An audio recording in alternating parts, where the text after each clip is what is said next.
Hi, today we're going to discuss what is now being called the first cyber war. There have been some, I know that some people in the intelligence community and defense community do not believe in the idea of cyber war. Recently on the West Coast there was a large convention of people concerned with the issue. Some thought it was like believing in Bigfoot. However, just during the Christmas season, a group called Anonymous, acting on behalf of, perhaps not in league with, Wikileaks, launched an attack on American financial institutions. Institutions like mastercard, Visa, PayPal. The exact dimensions of these attacks are not certain, but it is believed that the institutions lost millions of dollars.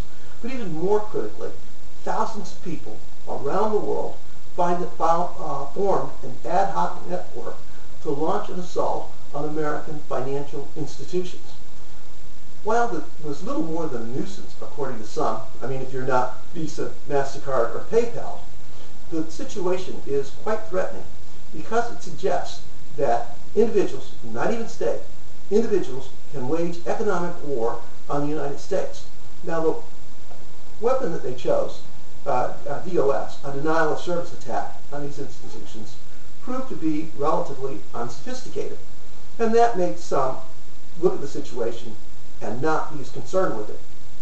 But that's not what I'm concerned with. What I'm concerned with is that there is in place around the world an ad hoc network of millions of people willing to crash the major financial institutions of the United States during a time when the country is going through serious economic situations. Now, it's not satisfactory to say that they were unsuccessful, or the method that they chose was unsophisticated, because the more important thing is not the sophistication of the method that they chose, but the sophistication of the network that's been established. There are now thousands of people who've learned that they can attack the United States and its institutions, threaten to bring it to its knees, and face little consequences.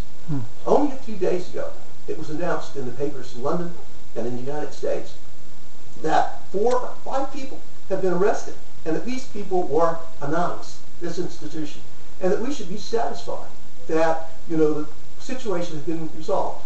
It was really old-fashioned thinking. It doesn't appreciate either how modern politics are being fought or how the internet works. More disturbing is the fact that there are 1,000 or more people who are uncaught, unidentified, unpunished, who are willing to take the risk involved in attacking and perhaps toppling major financial institutions. The people in charge, whether it's in the Justice Department or the Treasury or wherever they are, must begin to rethink their strategy.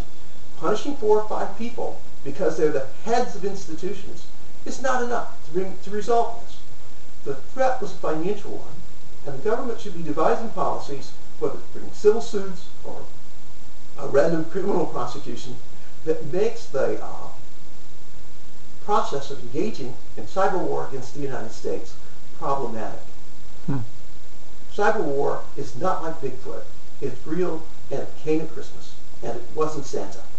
We must begin to rethink what we think about the internet, what we think about international commerce, and what we think about our global financial situation in an age when any teenager with a laptop may be able to devise a means to bring a major financial institution to its knees.